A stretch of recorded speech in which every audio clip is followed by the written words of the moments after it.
outside. Come on in and sit down. There's a sign-in sheet for public comment. There's actually two public comments. One is the usual one for regular town board meeting, and one is this hearing related to a bond for sewer improvements.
Welcome, everybody. If I could have our town clerk bring us into session. Charlie, that would be great. Good evening, everybody. Welcome to the town of Orangetown. This is the regular town board meeting, and this is Wednesday, November 5th. The year is 2014.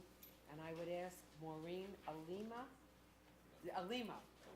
to please stand and begin the Pledge of Allegiance to the flag.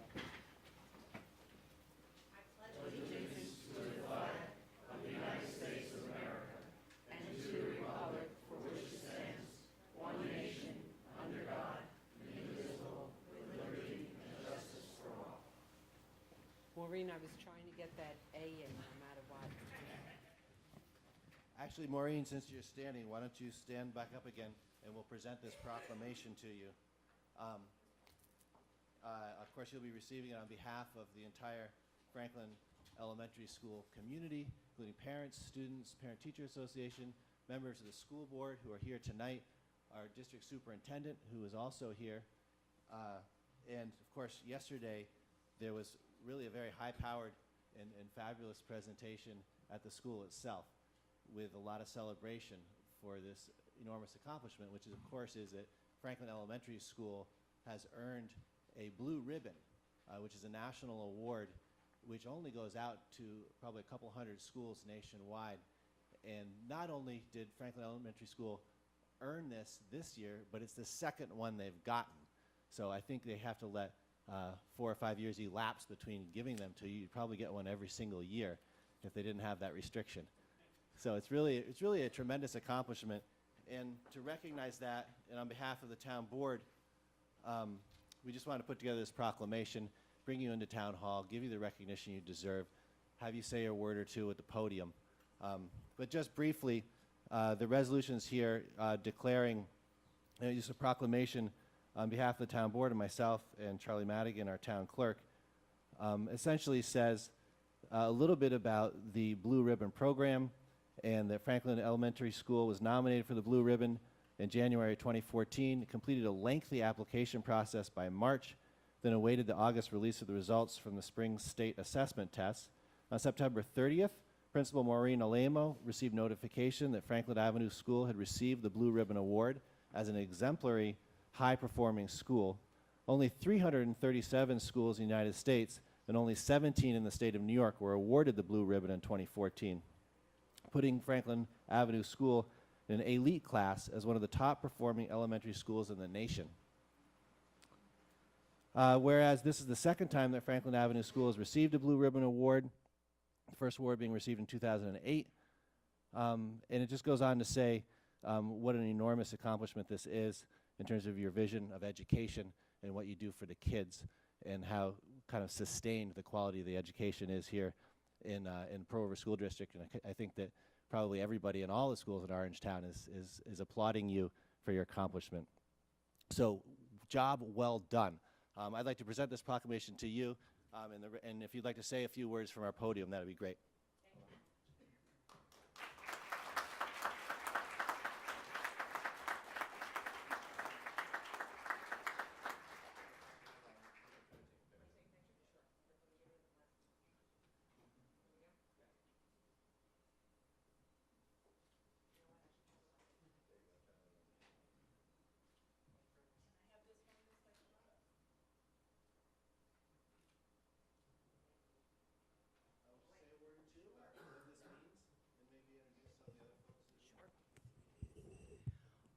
I just want to thank you all so much. I can't tell you how much this means to our school.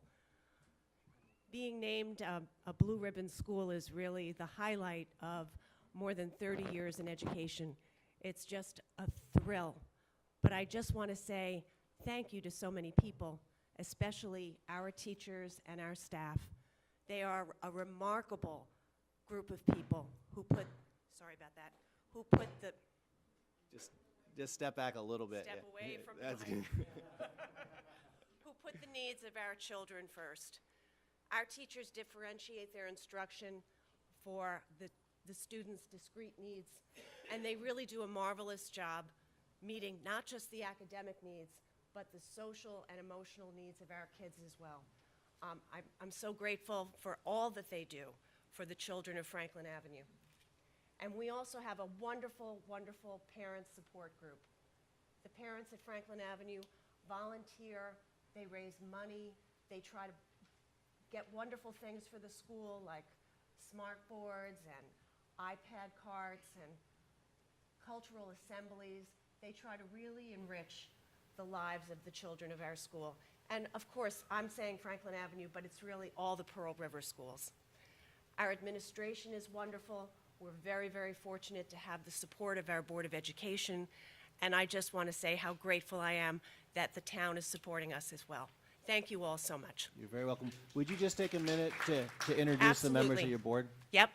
We have Board Member Bruce Bond, Board Member Rob Davis. We have Diana Music, our Director of Human Resources and Community Relations. I always botch her title every single time I make it something new. And I'd like to introduce our new superintendent, Marco Pocontesta, who's going to come up and say a few words. Fabulous. Thank you.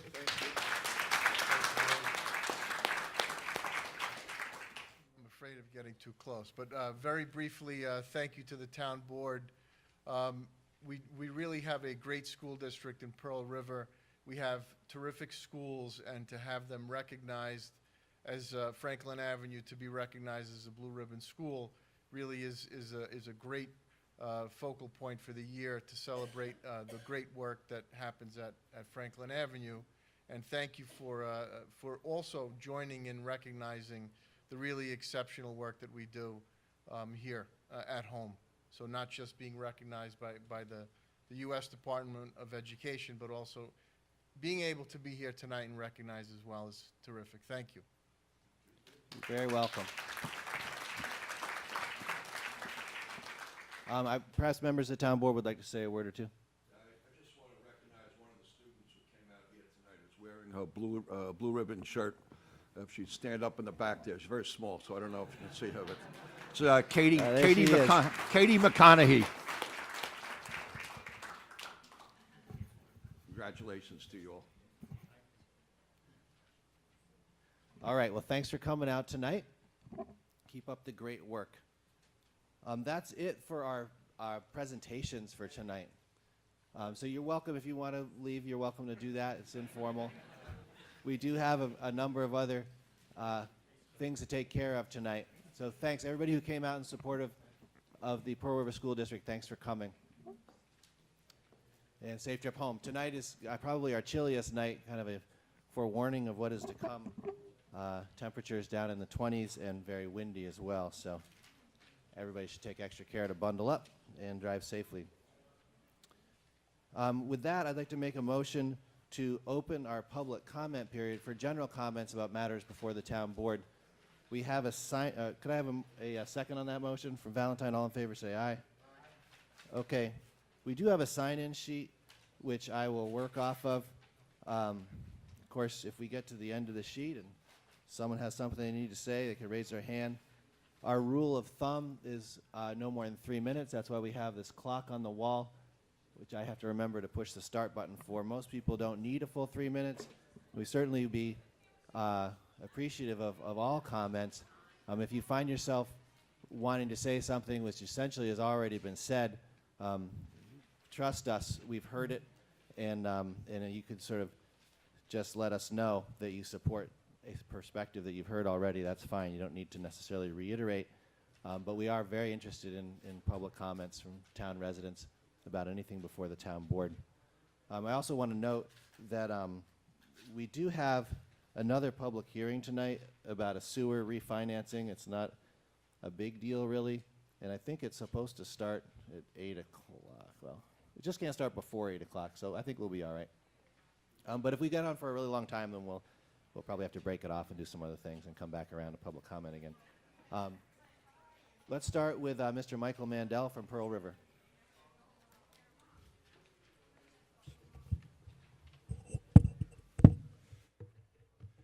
Good evening, Supervisor Stewart, members of the Town Board. For the record, my name is Michael Mandel, a resident of Pearl River. In connection with the budget, several members of the board suggested during the last meeting that pension contributions should not be amortized. I agree with them. As was stated, the town has ample reserves in the fund balance to pay for it without affecting our credit rating. Further, this is taxpayer money that's sitting there and should be used now rather than saddling the town in the future. We don't know what the future will bring, but we know what we have now. We're under the 2%, which is great, but I figure we should start now, and I hope that the board will change the budget to pay for this now rather than later.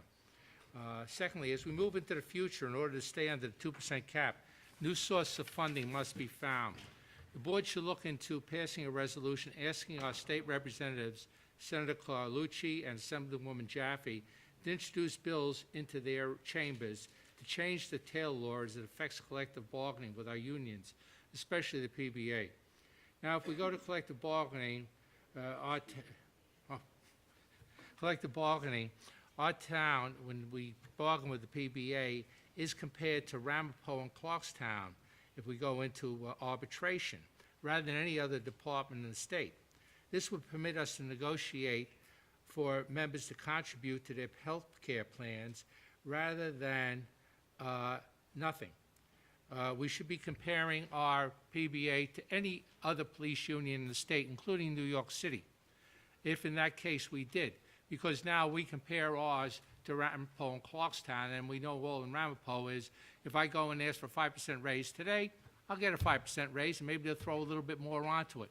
We can't continue to do that. Everybody's got to pay their fair share. As we know, seniors, out of their Medicare check, out of their Social Security check, Medicare is taken out. If they have to pay with their limited resources and funds, then everybody should contribute to their health care plans, especially as we go into the future. We can't do it without it. Thank you. Thank you, Mr. Mandel. Esther Baitler.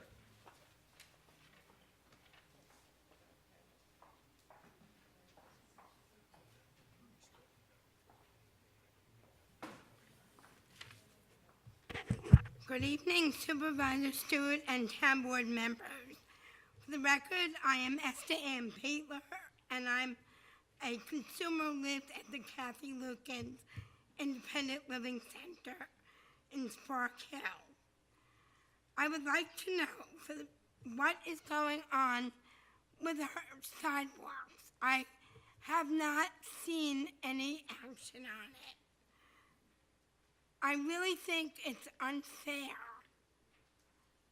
I recently attended an Orangetown board meeting in which Paul Valentine said I should put pressure on the legislators. I spoke with David Carlucci's office, and I spoke to Justin, who said that David Carlucci will look into it.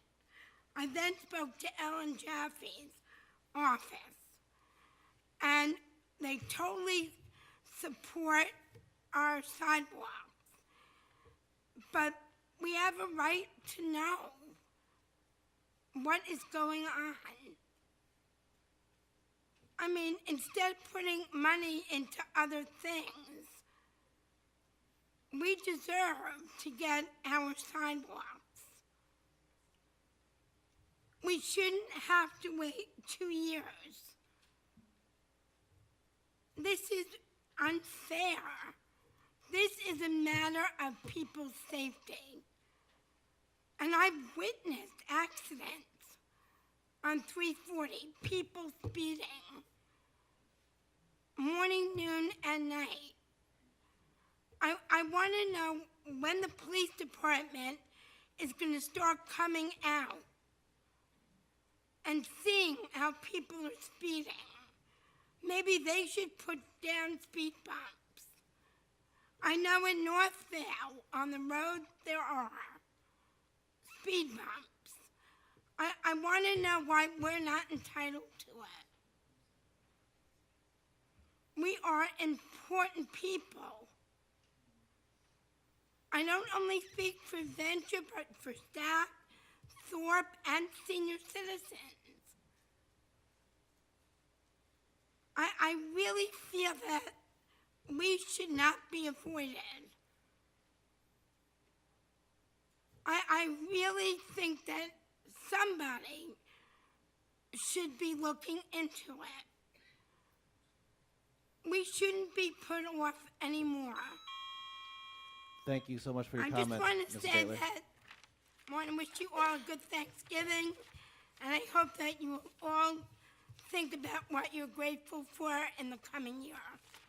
That is a very, very nice thing to say. Thank you. Thanks for your comments. Ms. Eileen Larkin?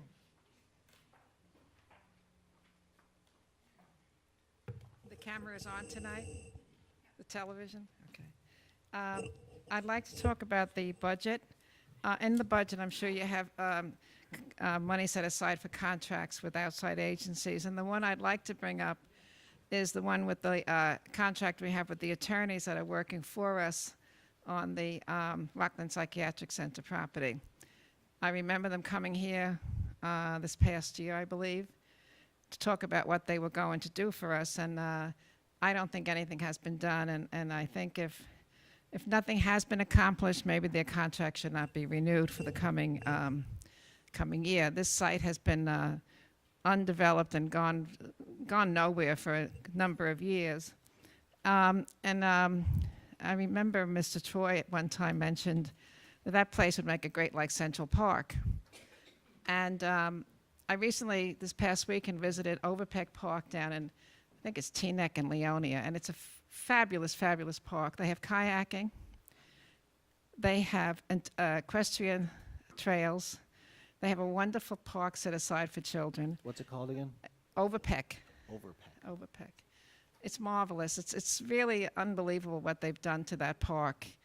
But something should be done this coming year about the Rockland Psychiatric Center property. I don't know if maybe our county IDA could do better for us. The people who live here in Orangetown could come forward with ideas for that property. Most of you know where I work. I won't say it now, but that particular place provides a wonderful, wonderful environment for people that are transitional. They just want to be independent. There are so many good things that can come out of that site. If any of you ever want to take a ride down to Overpeck Park, you just go down through Englewood and find your way through Leonia, and you'll find your way. But I think they have golfing there, but we already have golfing. But the kayaking, I thought, was a great idea. They have the kayaks, you rent them, take them out. They have equestrian trails. Something has to be done with the RPC site. And I think now is the time. You see what's going on in the county throughout the state of New York with properties being used for other purposes than might be beneficial to us. And therefore, that's about it. And if I could put a plug in for our community center this Sunday, we're having a craft show. And, of course, all the monies we raise goes towards our, hopefully, to expand our kitchen and put in a handicap bathroom or ADA type of bathroom. But anyway, gentlemen, thank you. Thank you, Ms. Larkin. Janet Weber.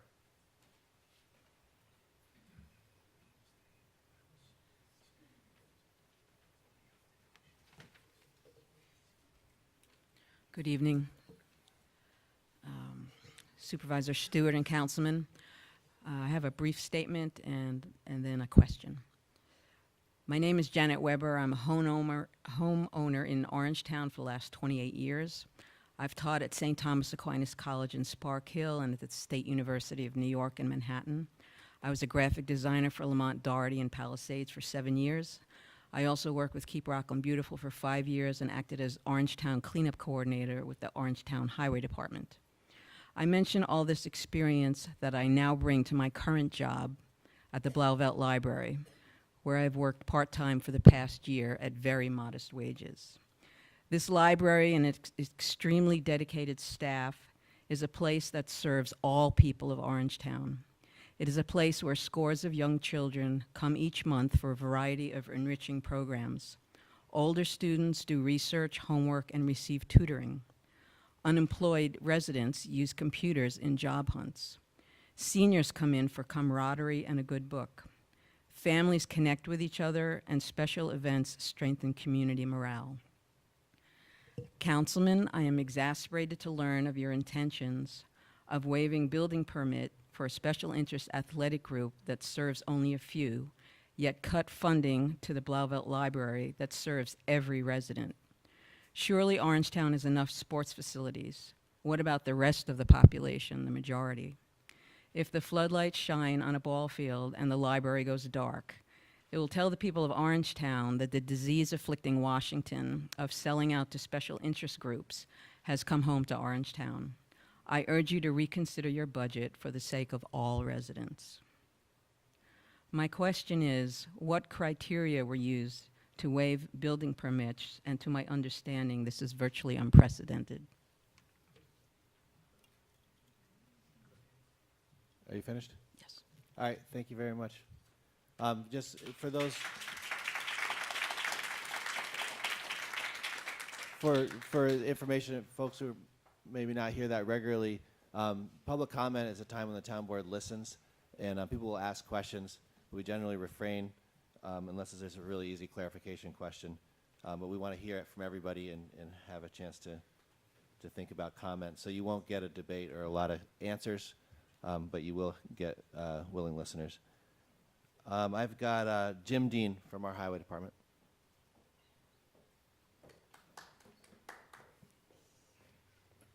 Thank you, Esther. Good evening. My name is Jim Dean. I live in Pearl River. I'm the superintendent of highways. And I just want to make a couple of comments related to this year's budget. As I've expressed numerous times at different times that we've had to discuss this, I'm very much concerned about what I believe is underfunding a critical part of our budget. The supervisor's budget this year allows $200,000 for an item that I had requested $580,000 for. And that's an area where we maintain our roads. That's for blacktop, stone, asphalt. It's not for anything else except the products that we put in there. And the $580,000 is actually a reduced amount because we've tried to push this program from a 10-year program out to a 12-year program. And as I explained last week, I think it's not working. We're seeing substantial winter maintenance costs last year, actually $83,000 more than the year before. And the most we've ever spent outside of regular pothole repair. So during our discussions, I know I've tried to make my point. I just want to make sure I'm doing this now because I want it to be on the record. As an elected official, I believe it's my responsibility to protect the safety and the investment that the taxpayers in Orangetown have put into this system. So if there was a way to correct this, and I think I've made a couple of offers, or not offers, but suggestions, I would really hope that you can consider that. But whatever way it goes, you know we're going to do the best job we can. But this is a big investment, and I'm very much concerned that taking that kind of money out of it is going to have a very negative impact. Thank you, Jim. We will be discussing the budget when we get down to our agenda a bit and come back around to that. Laura Grunwerg.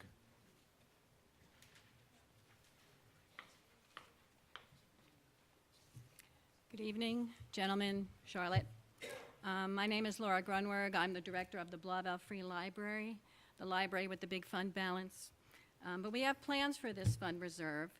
We are not only renovating and expanding our facility, and we're going to need an electrician, but We are also looking into the purchase of that derelict strip mall behind the library, which would only help the town gain access to that rail trailhead when it finally becomes a reality. So we are more than just a library. We are an agent for change, and we just don't look within our building. We look at the whole community. So I simply ask you if you would reconsider our 2.5% budget cut and keep us flat at 0%. And I thank you for your time and your efforts on behalf of Orangetown. Thank you.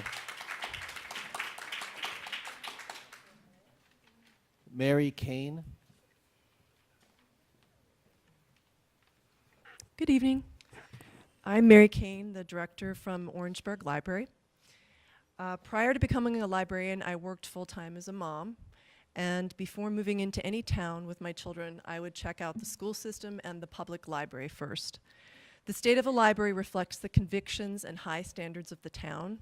To so many parents, the town library represents literacy through story time, education through the quality of the collection and the databases, and homework help through the dedication of the staff.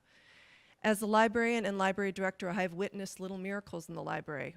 I've watched people learn English, I've seen people find jobs, apply to college, go back to college, and connect with others through programming. We connect with special needs adults on a regular basis, and through our outreach programs, the homebound and senior citizens receive books and materials. Every single age group benefits from a library. Libraries can only excel through continued funding and positive cooperative attitudes through our town council. Supporting libraries equates to supporting your community. Thank you. Thank you.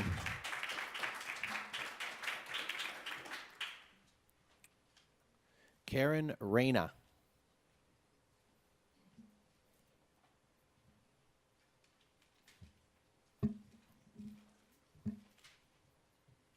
Good evening. Thank you to the board. I'm Karen Rena from Pearl River.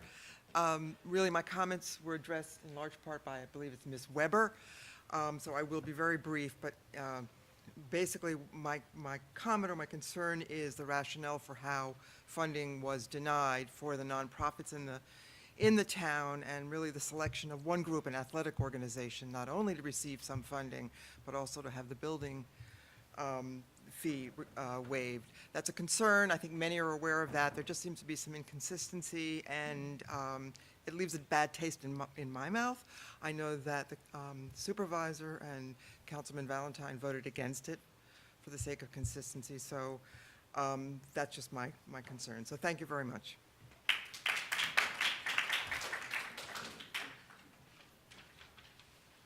Ann Brennan.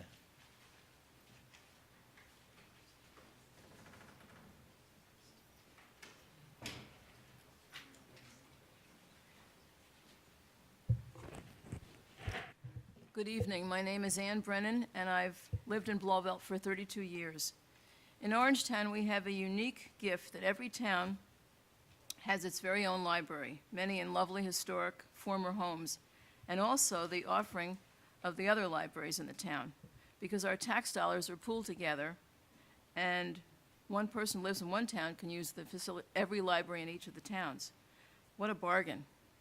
In our early years as a country, Ben Franklin is credited with the establishment of public libraries, public meaning for the people. Therefore, heretofore, there were libraries in the colonies, but they were private, only available to the rich. One of the best things about our Orangetown libraries is any Orangetown resident can get a library card free, which allows you to enjoy all the facilities and offerings at all the Orangetown libraries. Those 7 libraries benefit all the Orangetown residents. While the sports programs are popular, they're limited in their membership. Our libraries are inclusive. I don't believe our Orangetown council members should ever promise any one group something to get elected. Our Orangetown board members should be representing all of us and never put just some special interest group ahead of the whole group. Since I've lived in Blauvelt, I'm especially concerned that the Blauvelt library budget has been cut 10% or more for several years now. Why? None of the Orangetown library budgets should be cut. Look at the wonderful addition, that barn in Tappan that was included in the Tappan Library. Laura Grunberg, our Blauvelt Library's wonderfully talented and visionary director, who you heard speak a couple minutes ago, wrote a book last year called One Hamlet, Many Blauvelts, about our library. And this year she's undertaking to do a cookbook for the Blauvelt Library residents. She has plans to expand the library too. In fact, all 7 Orangetown libraries have increased circulation from last year and increased their patronage. So why cut their budgets when they're all serving more people? None of the Orangetown library budgets should be cut. How much more would we have to pay if all the library budgets were fully restored? I'm willing to pay more because I don't think it would be a significant increase, maybe $30 or something. It's worth it. Please, I ask of you, don't cut the Orangetown library budgets anymore. Don't cut, restore. Thank you.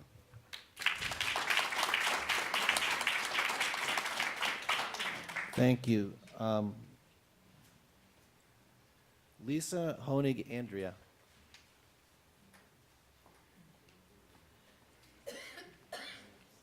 Good evening.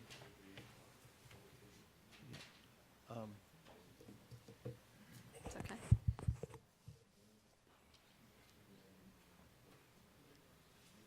Hi. Let's just finish this one and we can talk about it. Go ahead, ma'am. Okay, hi. I don't have a prepared statement because I did see on the internet last night Supervisor Stewart's wonderful letter supporting the library. And when I saw it, I changed my plans so that I could be here tonight. I live a few blocks away from the Blauvelt Library and love walking there. I've been a teacher of young children for the past 30-plus years.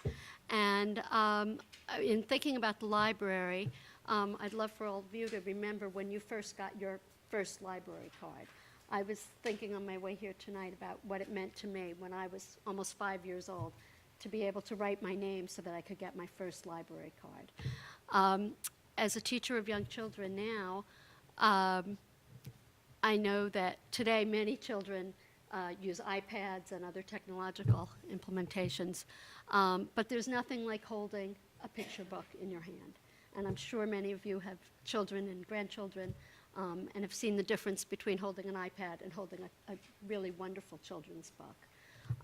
I frequently come to the library now to take out books to use with young children and would sincerely regret any budget cuts that would prevent us from taking out more books. Okay, thank you. Thanks for your comments.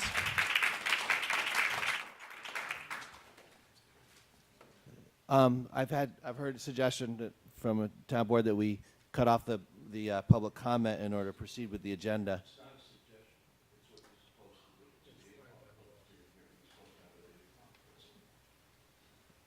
We did intend to have it at 8 o'clock. Maybe, you know, what we could do is we could do the public hearing for the sewer and then go back to the public comment for the other folks, if you think that would kind of keep us on track. Because that shouldn't take really more than a few minutes. So we're going to hold the current public comment period open, I guess, and because we're not closing it, so it'll stay open.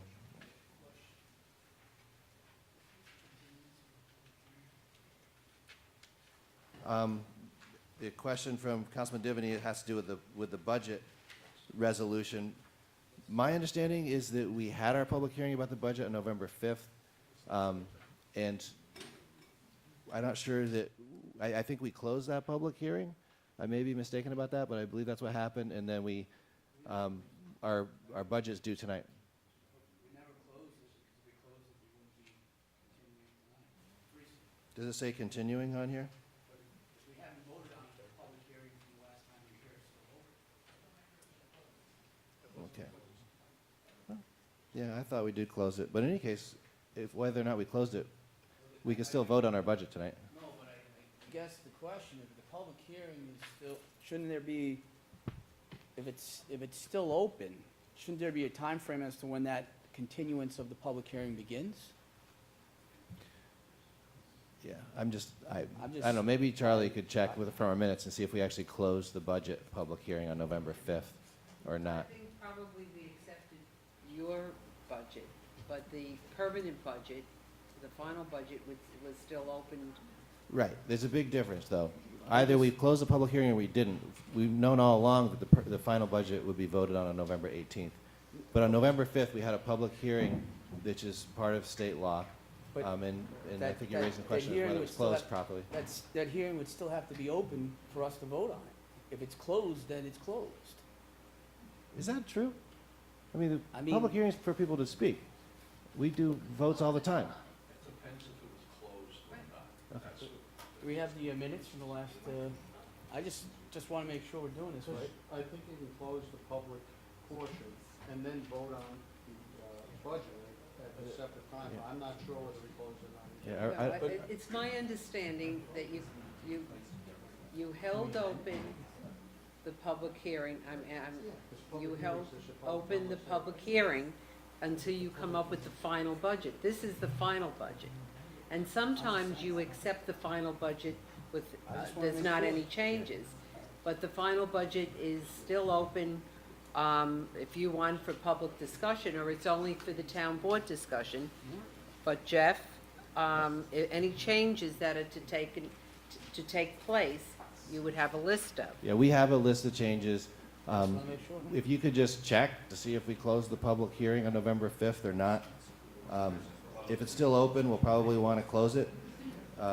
If it's closed, we'll go right ahead with the agenda and take the discussion and votes that we need to take. I don't know if it's closed or not.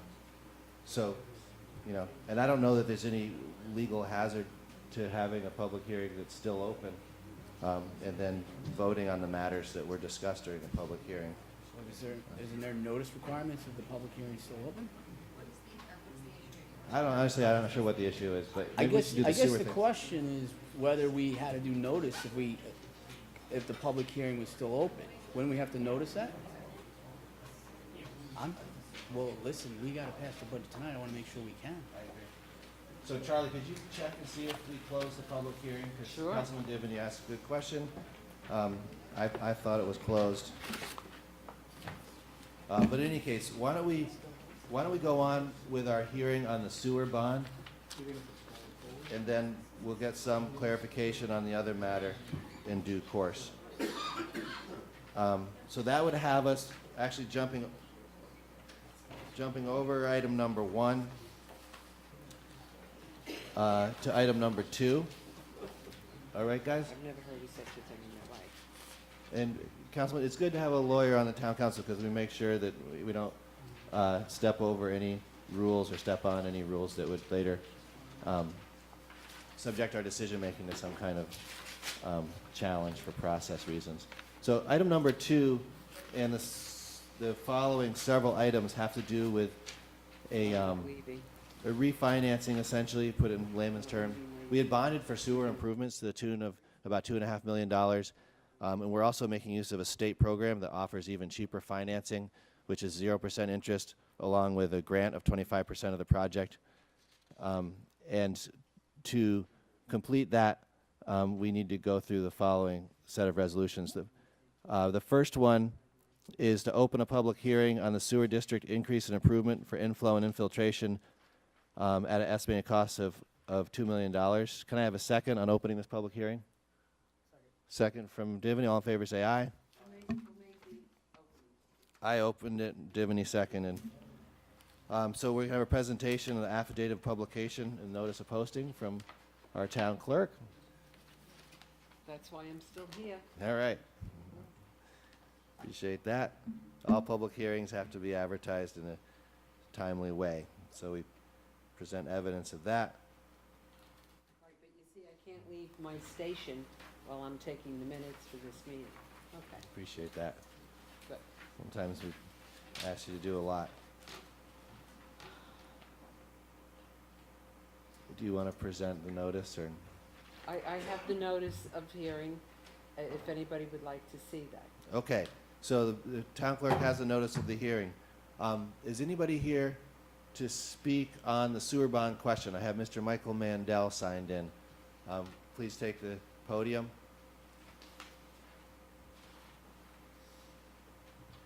Good evening, Supervisor Stewart, members of the town board. For the record, Michael Mandel, Pearl River. Now, I was reading through the things. It says the board already adopted a bond resolution authorizing the sum of $1.5 million for portion of the work.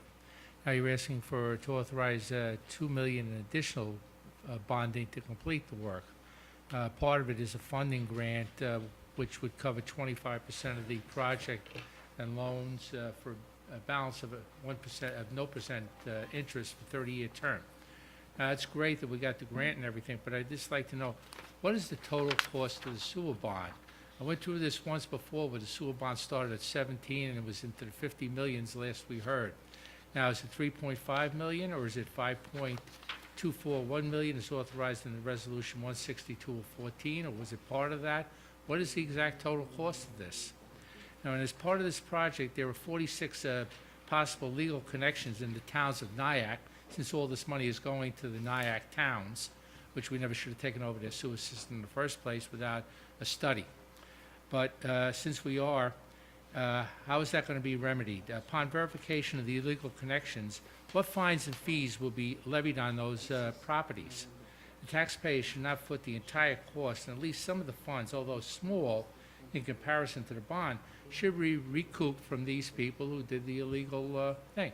And part of this illegal connections have resulted in overflows, have resulted in the DEC fines against the town.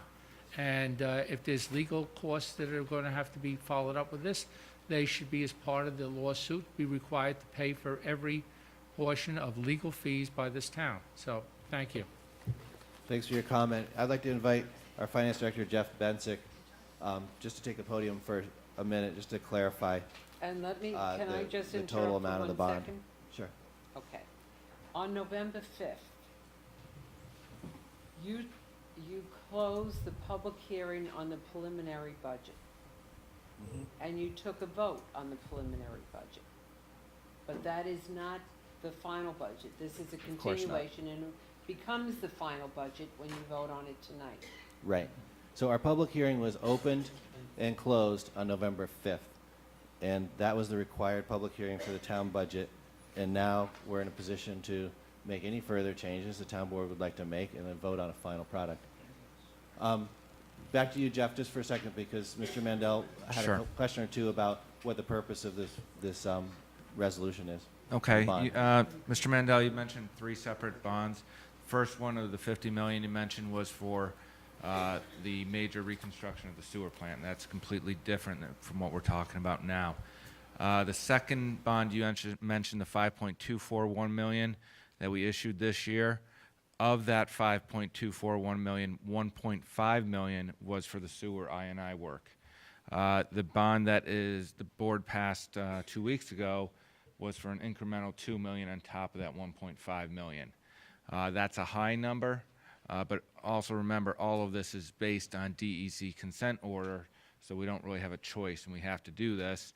This is the most cost-effective way because we're getting a 25% grant, as you mentioned, and 0% interest for a term of 30 years. So it has to be done anyhow.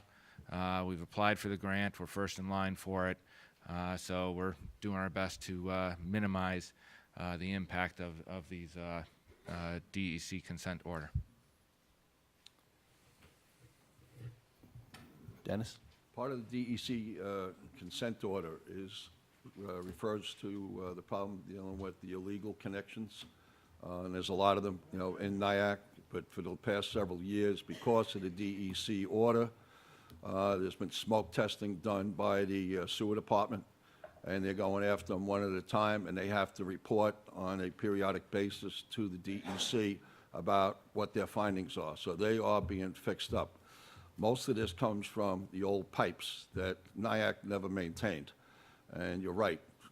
So philosophically, we shouldn't have taken it over. However, we were in the middle of a court case. I was on the board at the time. We were in the middle of a court case. And what was told to us by the attorneys at that time, we were going to lose the case, that we had to take over the sewer lines. Has it cost us a lot of money? It certainly has. All right, but we're stuck with what we have. So I believe this is the best thing to do with the $2 million at this point, given the fact that the 25% is a grant and the other 75% is interest-free, and it meets the DEC consent order.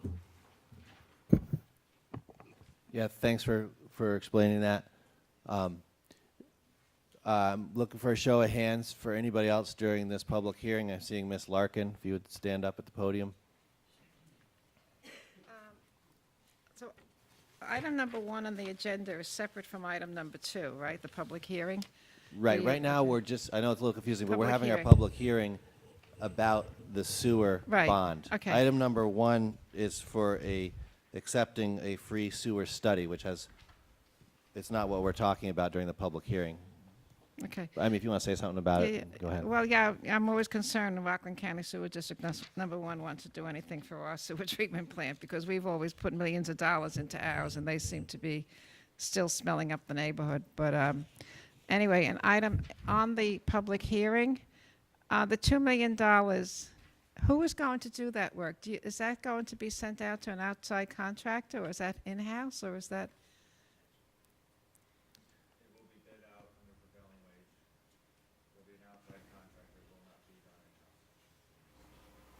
Okay. So the work that's going to be done will be done by an outside contractor? Okay. All right. Do you usually, okay. Well, I always say, keep those toilets flushing and the sinks running, and you've got my approval of this. So far, you know, I've always said we have a great sewer department down here, and without it, you know where we'd all be. Thank you. Thanks for your comments, Ms. Larkin. And we do have a great sewer department, and the pipes do let in too much rainwater because they're so old, and that's what causes some problems. Let's see. Anybody else here for the bond public hearing? Yes, in the back.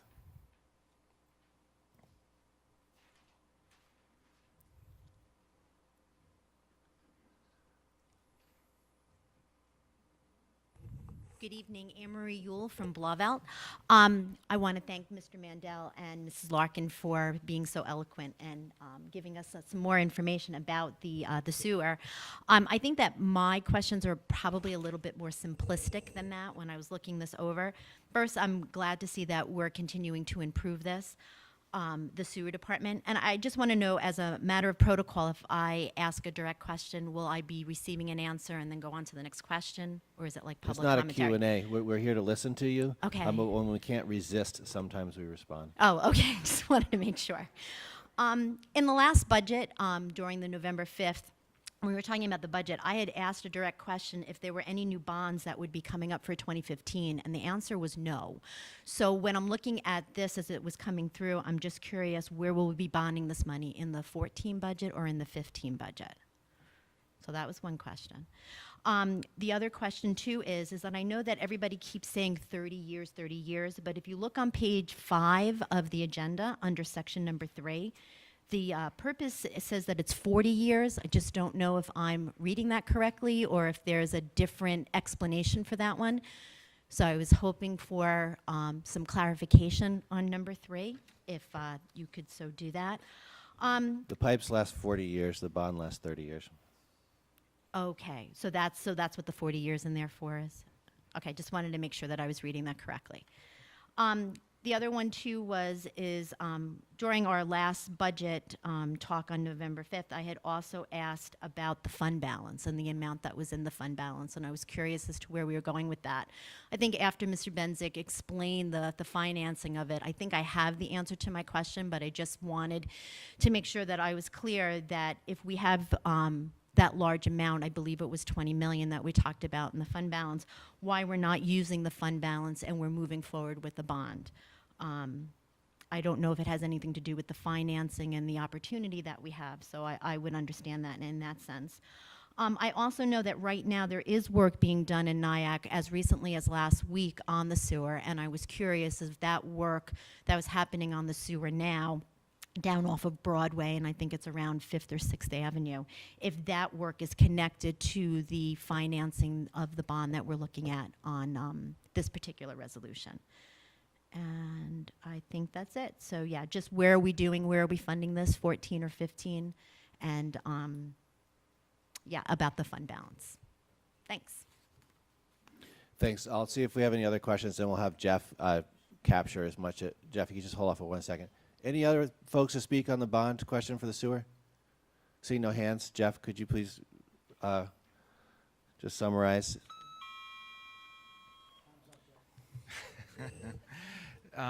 As I mentioned earlier, the initial DEC order of consent, we put $1.5 million in for that, and we bonded for that in the $5.2 million bond we did earlier this year.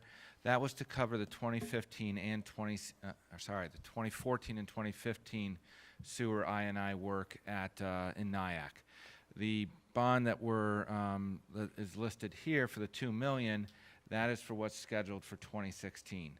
But as part of the EFC requirement, they wanted to see that, as I said, we're number one on the list to get the grant and to get the funding, but they wanted to see the town board resolution for the additional funding, which is why we're doing it now, because they're going to make their decision on December 1st. And so we're first in line right now. We want to have all our ducks in a row so that we can get as much grant money as we can.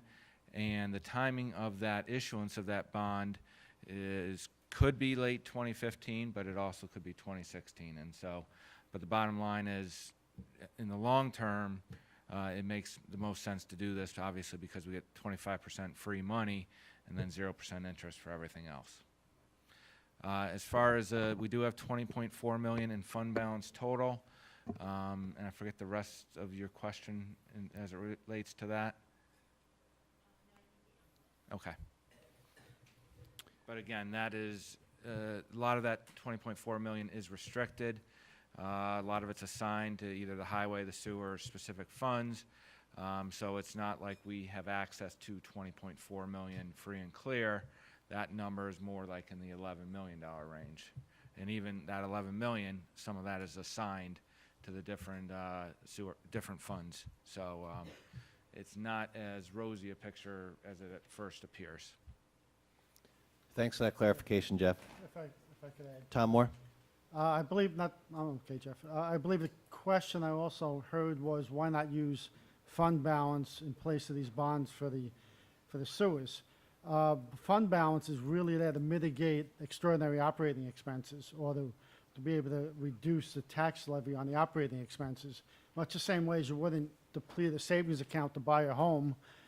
This is a 40-year asset, so you really would look more towards bonding it and saving the fund balance for operating. Another way of looking at it is, as this is going to last 40 years, people are going to be using this for the next 40 years in the town, and by bonding, it sort of spreads out the cost amongst the users over these 40 years, as opposed to socking everybody now with the total cost that may only use it for a certain period of time. Thanks for that. It's also good to have a finance person on the town board. Just what Tom was saying, if we don't take the bond, this bond, we don't get the grant, which is 25% of it. So basically, if we do bond this, we get $500,000 free money from the state to use for the sewer district, and the other $1.5 million is interest-free for 30 years. So it seems like it's a win-win to go after this bond if we can get it. Again, we're online, first online, but we are online hoping to get it. With that, and not seeing any other hands waving for public comment on the sewer bond, I'll make a motion to close the public hearing on the sewer district increase and improvement bond. Can I have a second on that? Valentine, all in favor, say aye. Aye. And there are a few other resolutions related to this. We might as well go through them. The first one is resolve the town board hereby declares itself the lead agency for environmental review in connection with this. We have a motion from Divany, a second from Troy. All in favor say aye. Aye. The ayes have it. Thank you. Number 5, having declared ourselves lead agency, you have the SECRA declaration, the State Environmental Quality Review Act. Regarding this, in which the town board determines that the proposed action, which is fixing the sewers in short and stopping rainwater from getting in and flooding the system, and it goes on to describe a little bit about that, is a type 2 action exempt from review under SECRA, and so on and so forth. And further resolves that if, for some reason, it were subject to SECRA, it would be the project would have no significant adverse environmental impact, and the board would adopt a determination of non-significance under SECRA. Can I have a motion for this resolution, please? So from Troy, second from Moore. All in favor say aye. Aye. It's actually an environmental improving action, not one that impacts the environment negatively. Number 6, this is the adoption of a public interest order in connection with the increase in improvements for the relining of sewers and, where necessary, replacement of existing sewer lines. And it has a, the public interest order is written out in full here. And it directs us via our good town clerk to vote on this public interest order by a roll call vote. So, Charlie, if you could help us out with that, that'd be great. I'm going to do it according to the roll call because all the town board members are present. So Councilman Troy? Yes. Councilman Divney? Yes. Councilman Moore? Yes. Councilman Valentine? Yes. And Supervisor Stewart? Yes. Thank you very much. And we're going to do that all over again for the next resolution, which is authorizing the issuance of $2 million serial bonds of the town of Orangetown to pay the cost of the sewer improvement project. And there are a number of paragraphs there offering specific information about the bond issue, which everybody's had a chance to review. And it ends with the resolution shall take effect immediately, shall be published in summary form in the official newspaper, and so on and so forth. And it calls for a roll call vote once again. And again, I'm going to account by doing the roll call according to Councilman Troy? Yes. Councilman Divney? Yes. Councilman Moore? Yes. Councilman Valentine? Yes. And Supervisor Stewart? Yes, and thank you very much, Charlie, for your help with that.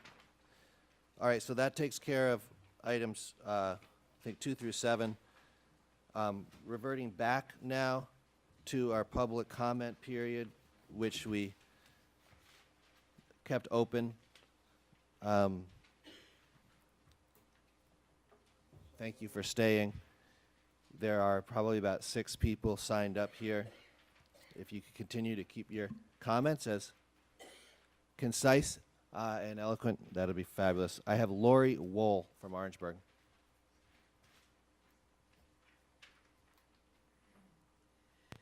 Supervisor Stewart, Councilman Charlie, thank you for letting me talk. I pay taxes in this town. I pay a lot of taxes. I pay more taxes than I'd like to pay. And some of those taxes do go to the libraries. And I really would appreciate it if you gentlemen would all support the libraries, not some of you. The libraries support the community. The community should support the libraries, and you gentlemen represent the community. Orangeburg is only asking for about $24,000. I don't remember the exact amount, which only comes to $1. It was either 25 or 35 cents more than what people are paying today. I don't think anybody would have a problem paying $1.25 a year more than what they're paying today to help their children, to help the community, to help all of us. I don't understand why you want to shut down the library, because that's going to happen if we don't get funding. There is no money coming in. It hasn't come in for the past 3 years. We've been cut 10% for the past 3 years, so that's 20%. Orangeburg has spent down all of their reserve funds. There's not much left there to do anything with. So if they don't keep up to date, people aren't going to use the library. Right now, the Orangeburg Library, I think, has the largest circulation of any of the libraries in the community, in Orangetown. And we're probably getting the least amount of money. So I think you should think about the $1.25 that's going to come out of your pocket to pay for the library. And I implore you to help the libraries stay up, stay running, stay in business, and not give them a cut for a third year in a row. Thank you. Thank you. James Flynn. Is Mr. Flynn here?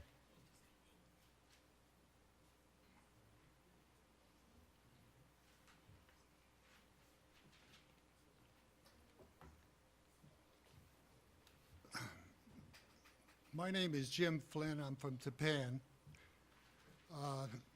My son is handicapped, and he learned to read and write with the help of his mother at a Tappan library. And he uses extensively the Tappan Library, Orangeburg Library, and Bloorville Library. And if he were here with me today, he would ask you guys to support this library, these libraries. I thank you. Thank you. Raleigh Tozer.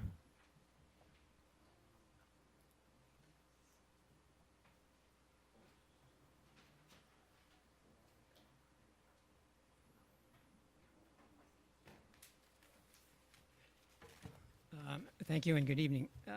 As I think you know, I'm Raleigh Tozer, the president of the Tappan Library, and I've had a chance to talk with you about our budget earlier, but I kind of want to restrict my comments to what I think are two really important points. One is that at our meeting last night, we decided that in order to cut costs for the library over the coming years, we would try to reduce our fund balance to something under $100,000.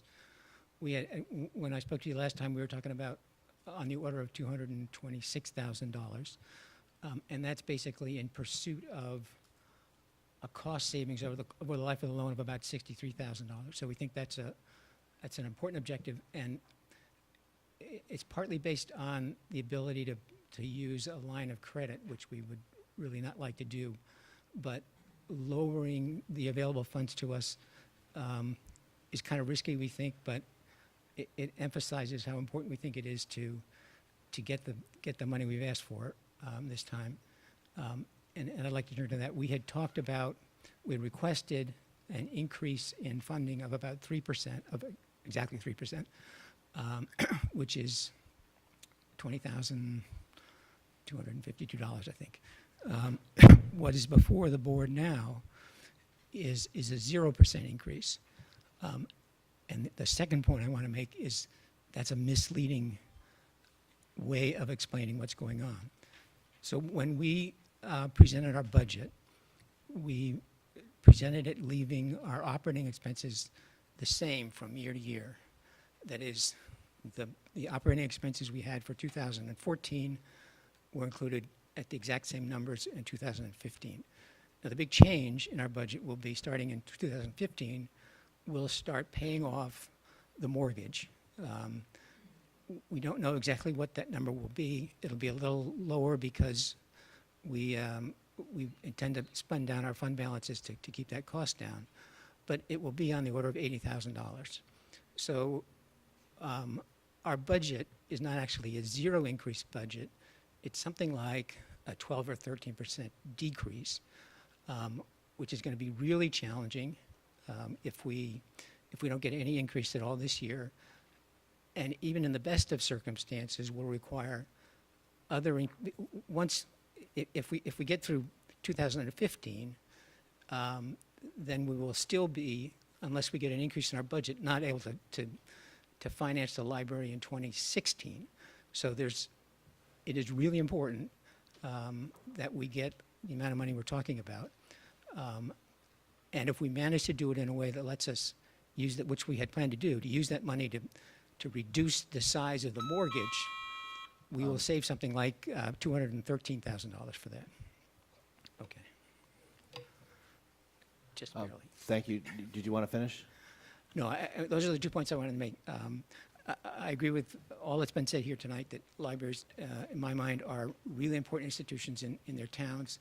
They deserve the support, and I'm sorry I didn't make these points clearer the last time we talked about it, because I know I looked at my notes. I know I had them in my notes. I'm not sure I made that last point, which I think is really critical, and it puts it in a better understanding of what's really going on in the numbers for our budget. Thanks very much. Thank you, Mr. Tozer. I have Carol Laval.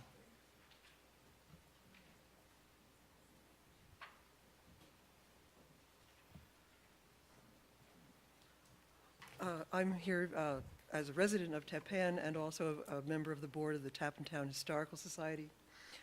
And I'm supporting everything that has been said about all the other libraries in Orangetown, and in particular the Tappan Library, which, as we know, has undertaken a remarkable expansion that is preserving the character of the historic district, but even more important, it's adding a lot of space, which means more programs, extended hours, and more resources, not just for Tappan, but for the entire community.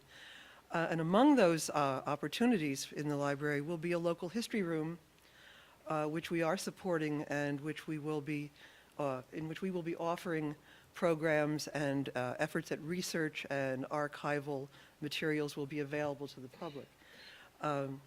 And we have noticed an increase in inquiries from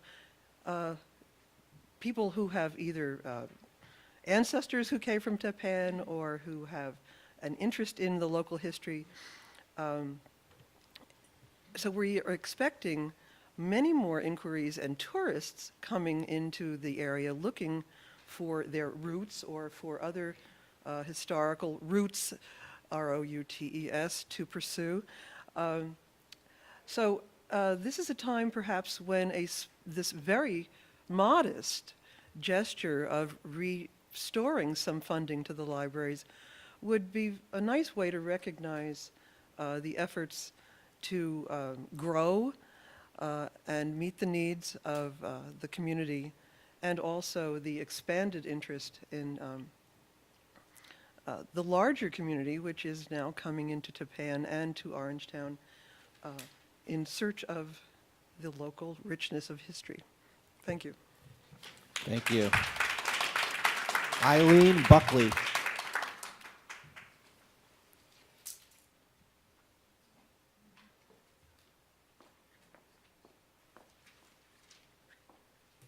Good evening.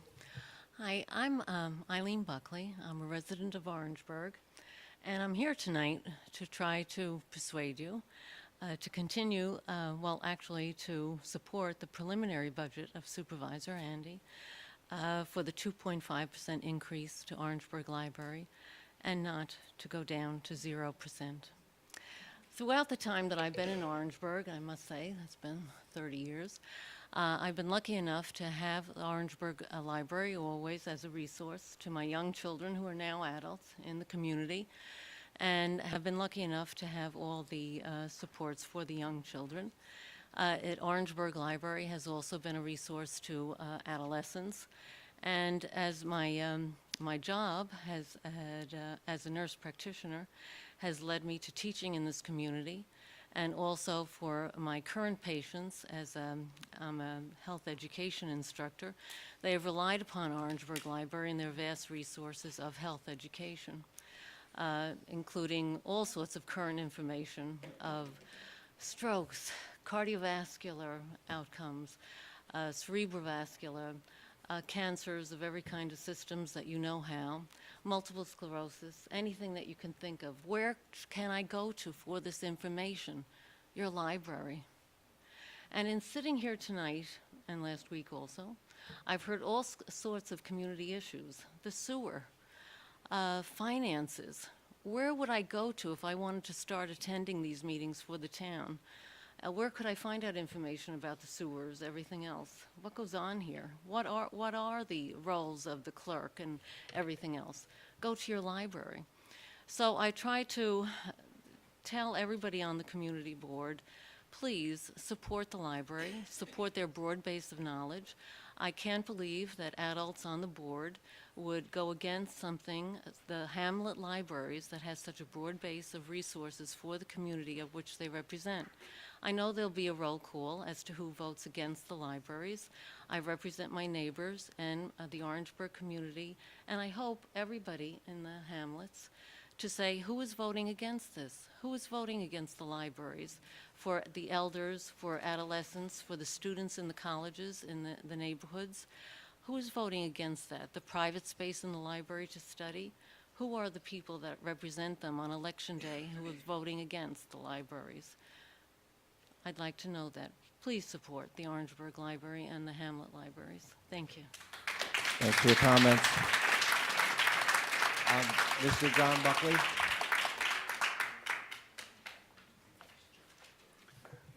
Good evening. My name is John Buckley, and I've been a resident of Orangeburg for 31 years, and I've been lucky enough to be the spouse of the prior speaker for over 37 years. Okay. Now, for the past 2 years, I've been a trustee of the Orangeburg Library. I find myself quite disheartened about the financial plight of the 4 Hamlet libraries. I realized that the libraries had accumulated sizable reserve funds over the years.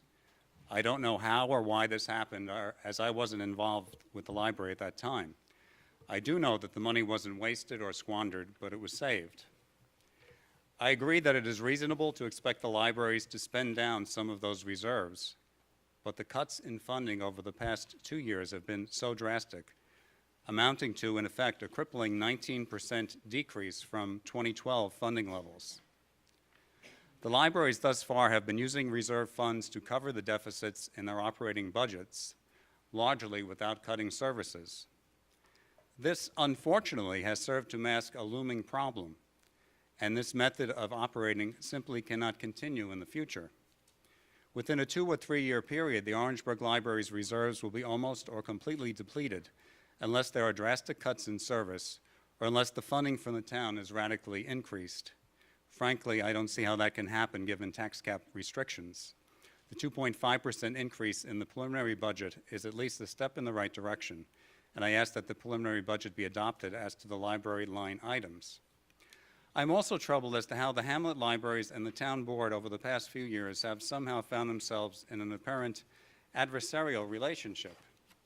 Newsman Walter Cronkite once said, "Whatever the cost of our libraries, the price is cheap compared to that of an ignorant nation." Survey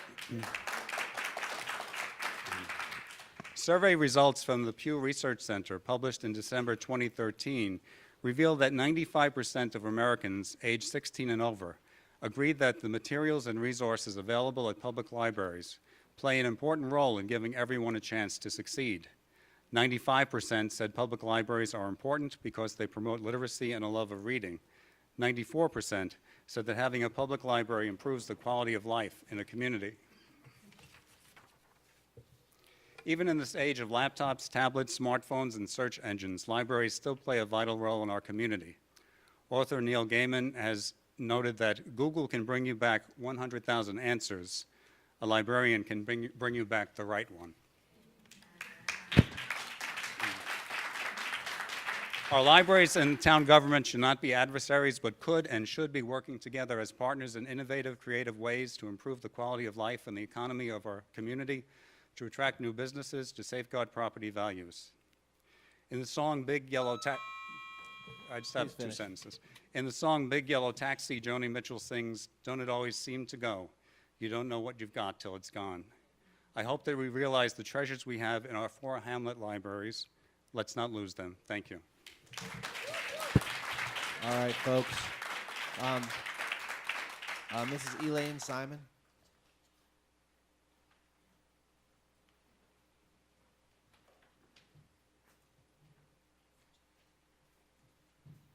Good evening. My name's Elaine Simon. I'm here this evening to express my support for the Hamlet Libraries of Orangeburg. In addition, of Orangetown, sorry. As a taxpayer, I appreciate the supervisor and town board's efforts to keep taxes under control and the town in good financial shape. However, we're dismayed by the recent building fee waiver to an Irish sports club. It makes us question the fairness of town government. How can you waive fees to one nonprofit while making fire departments, churches, and others pay building inspection fees and also deny support to the libraries. Thank you.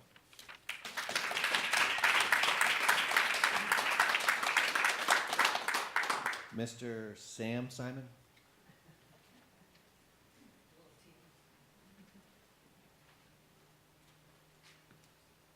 Good evening. Like the previous speaker, I should acknowledge that I've been happily married to Mrs. Simon, who just spoke to you for come 64 years in a few more days.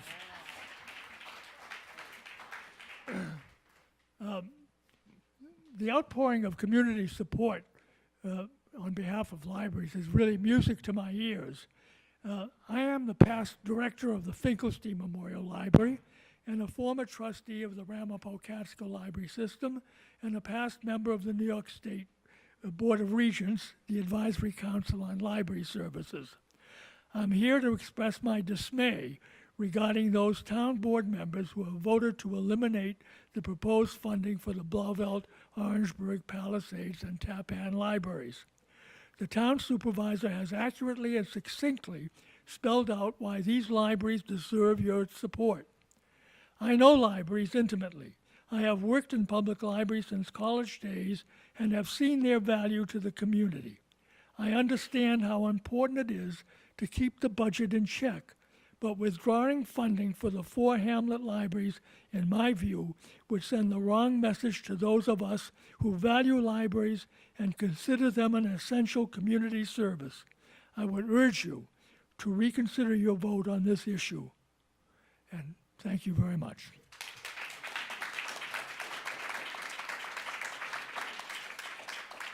That completes our sign-in sheet. We do have a hand up in the back. We'll take a few hands, and we'll move on with our agenda. The far left-hand corner of the room, please.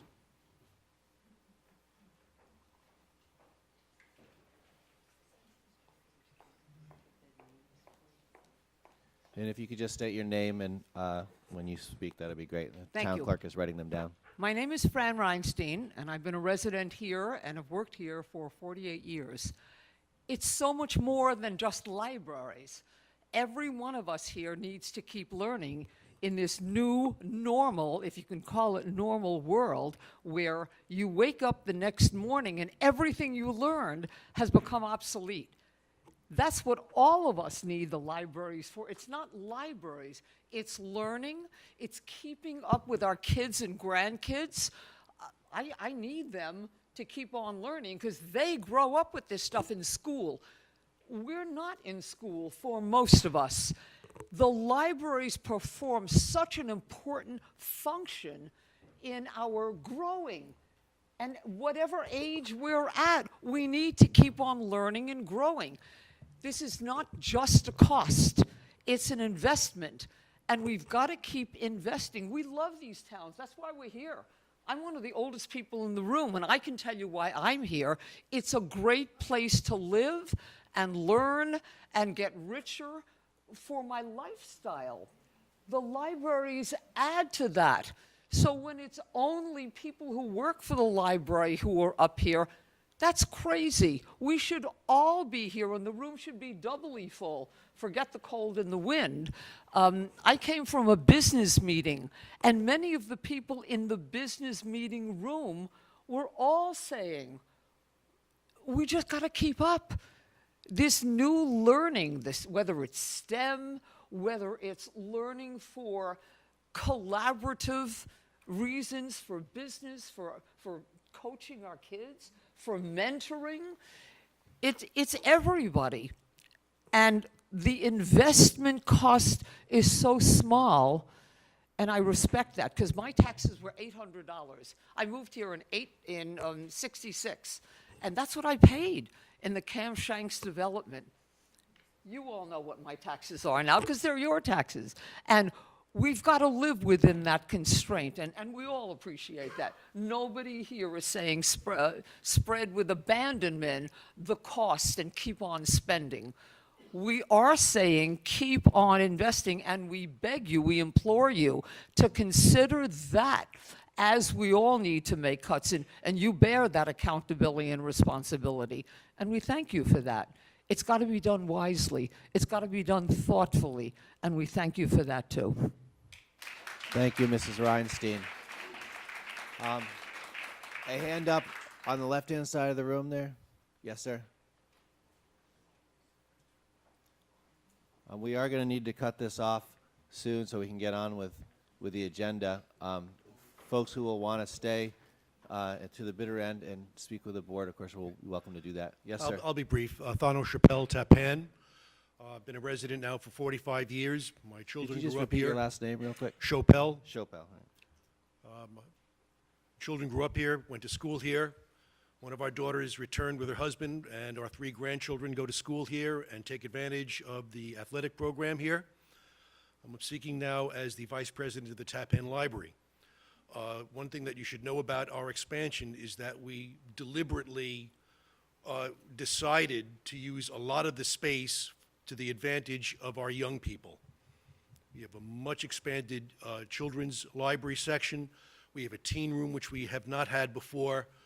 We are really going all out to make this a center for our young people in Tappan. Our grandchildren use the athletic program. They have the Little League and the soccer, and we go there and we cheer them on. And I would hope that you members of the board would support the library with the same enthusiasm as you support the athletic programs in Orangetown. Thank you very much. I'll take 2 more, and then we're gonna call it. The woman in the green shirt back there. Are you guys all right with that if we cut things off after? All right. Hi, Alyssa Maloney from Blauvelt, New York. I'm simply here today because I am a parent of young children here in this community. We use the library regularly, and it bothers me to live in a town where we would have a town board that would even consider putting us in a place where the fund balances are now gone, almost, and to have them, you know, refunded to the library and get the spending back to where it needs to be is going to put us against the tax cap. My child needs that library. I need that library. And it makes me feel like you're not listening to us. I really need the town board to hear that you're doing a disservice to the youth of this community. I won't take any more of your time, but I really felt passionately that you needed to hear that I don't feel that you're hearing us, because I said the same things last year, and you're taking the same actions again this year. So just so you know, I wanted to put that out there for you. Thank you. All right. Hand on the right-hand side. We're going to make that our last one. That's you, sir, with the check shirt. And with regrets and apologies to those who might still want to speak, I want to get into the agenda, but we can always come back later at the end of the meeting, and folks can make comments. Go ahead, sir. This will be short. I don't have a prepared statement. I'm Jim Ullman from Pearl River. I've lived here for 43 years. You've heard all the arguments. You've heard all the passion. I'm here to support the budget for the libraries that was in the preliminary budget, and I'm appalled at the idea of cutting the budget. I'm an academic. I live in libraries. I work in libraries. I contribute to libraries. I use the libraries in the county and the Ramapo Catskill system all the time. My grandchildren do. My children do. I could use the university library and just ignore this whole thing, but it would be a crime. So I really urge you to go with the preliminary budget on the libraries. Thanks. Thanks for that comment, and for all of the eloquence tonight. Andy, I'd like to respond. Yeah, if we could just close up, make a motion to close the public hearing, Dennis? I'll gladly make that. All right, Tom, second that. All right. So our public hearing for the regular town board meeting is closed. We typically have town board members respond as they feel the need before going on. Go ahead, Ms. Dennis. We had a lot of speakers here tonight. They had a lot of good things to say. And as I usually do, I write a lot of notes. And unfortunately now I can't read them all because they have them all scribbled all over the place. So I'm going to start towards the latter speakers. When people are saying we're voting against the libraries, people are saying we're adversarial. I've been probably the number one candidate for that through the years. I've been here the longest. I've been here 15 years on the board. And I guess it was Mr. Buckley from the Orangeburg Library who said that I don't know the history, meaning he doesn't know the history. I don't know how this all happened. But let me tell you, all right? And I've talked about this before. This is the third time this year we've talked about this, and I've talked about this, where for 18 out of 20 years, the 4 libraries got 10% increases per year. And I've said this, can you imagine what your taxes would be today if your taxes went up 10% every year for 18 years out of 20, and the other 2 years were 5%, all right? That's how the fund balances got to where they were, all right? For better or worse, that's how it happened. Now, I was the one who brought that up, and that's probably going back, I don't know, it could be 2007, 2006, and I want to get into personalities, but the main driver, at least while I was here, was the Orangeburg Library. The 4 libraries had to have the same amount of money because they were grouped together based on some law from whatever number of years ago.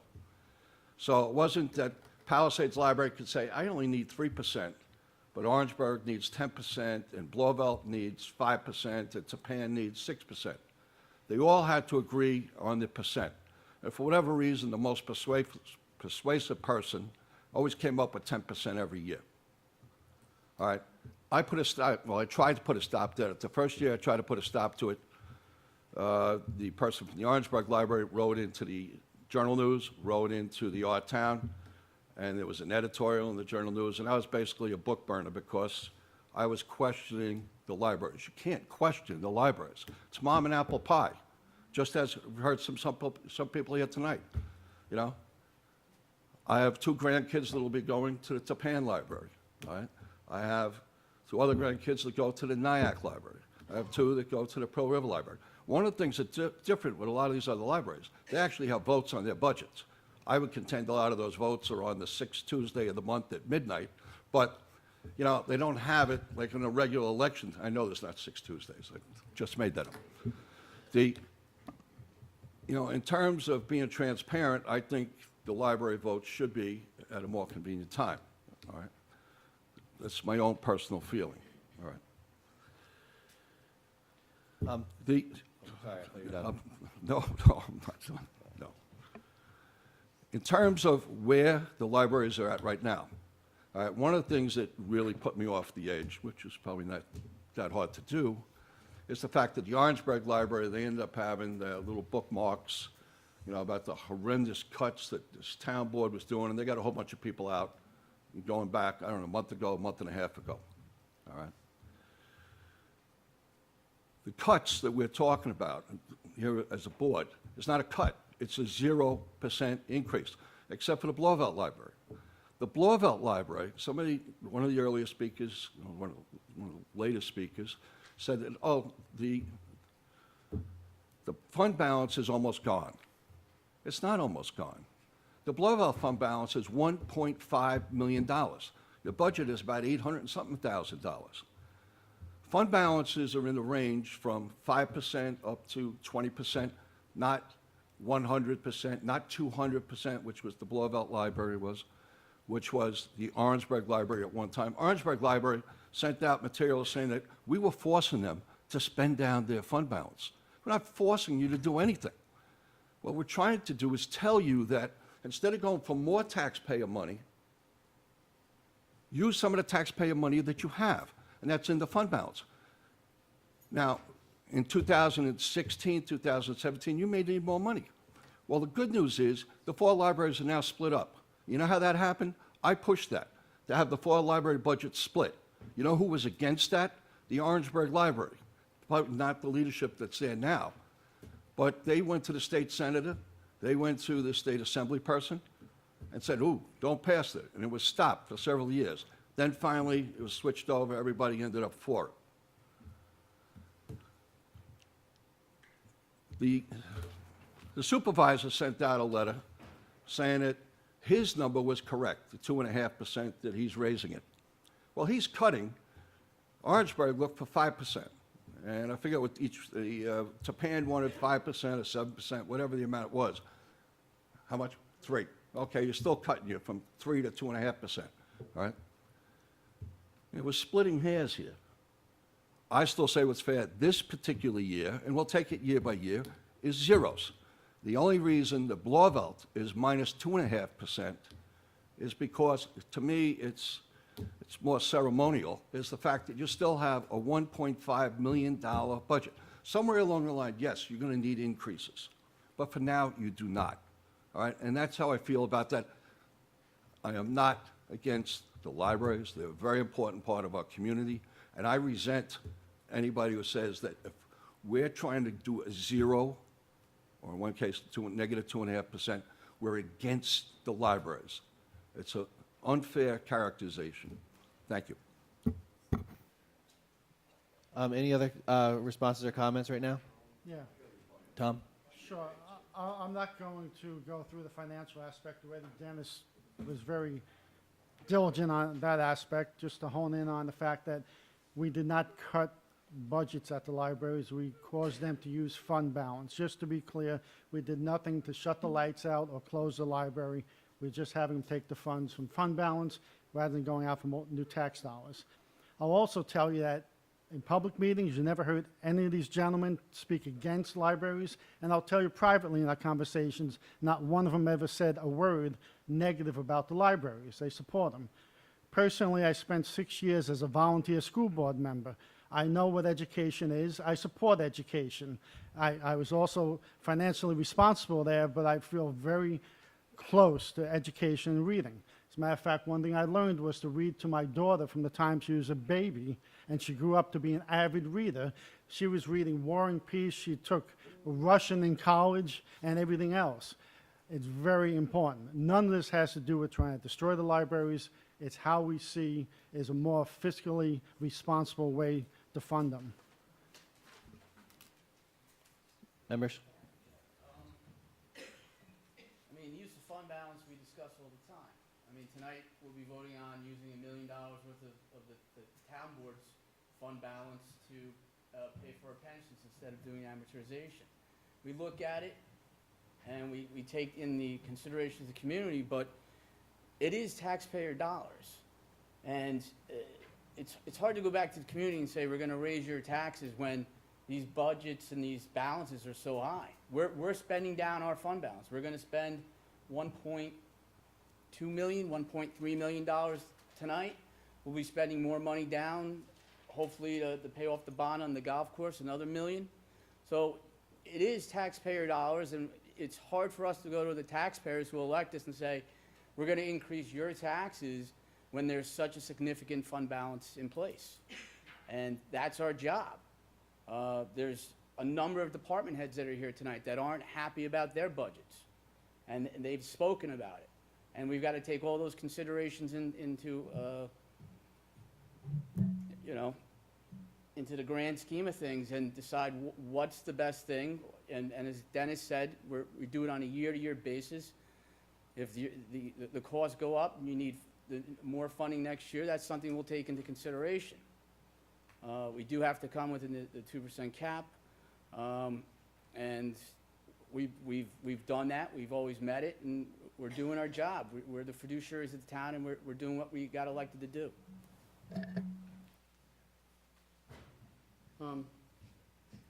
Just to sum up what my fellow board members have said, not one of us are against the library. In fact, I think the Blauvelt Library, just because I happen to live in Blauvelt, is a vital part of our community.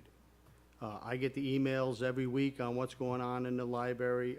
It is a vital part of our community. No one is against libraries. And I'm almost insulted when I hear you get up there and say that over and over, how we're eliminating the funding, they're going to close the doors. The 3 libraries that were here tonight, in the budget with the zero balance and the negative 2.5 for Blauvelt, actually end up with $1.85 million. So they are being funded, and they're being funded fairly well. They have fund balances that need to be spent down. That's taxpayer money that's sitting in a bank account. And this year, we're doing it. We're leading by example. We're spending some of the town's fund balance to meet our responsibilities of our pensions instead of borrowing for those pensions. We're thinking about spending more of our fund balance to pay off some bonds. So we're leading by example. And you know, I have a department head who's worried about the condition of the roads and money for salt. And he had a line item that he was asking $580,000 for, and he's getting $200,000. So it's tough financial times, and it's hard to pick and choose where you can cut and where you can't, and still make sure that we have the safety of the residents here.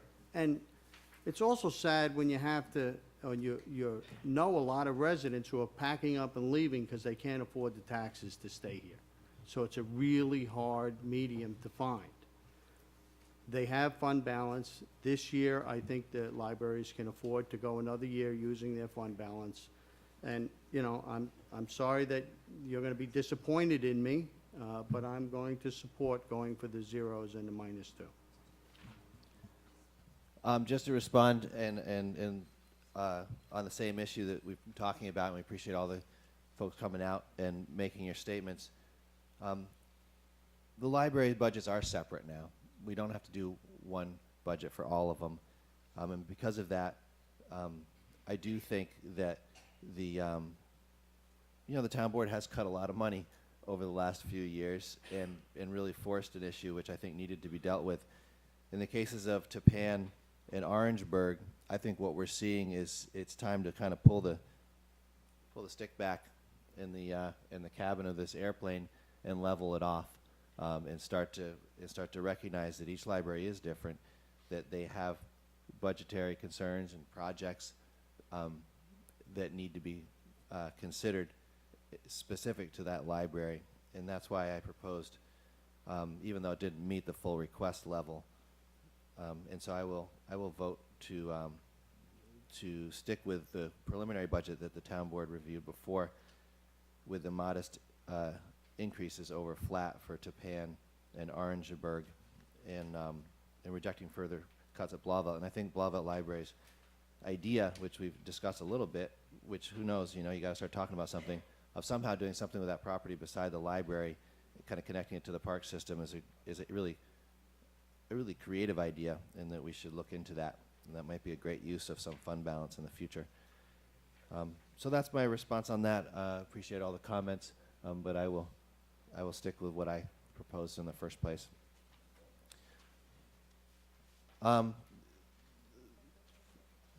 That completes our, we heard, we listened.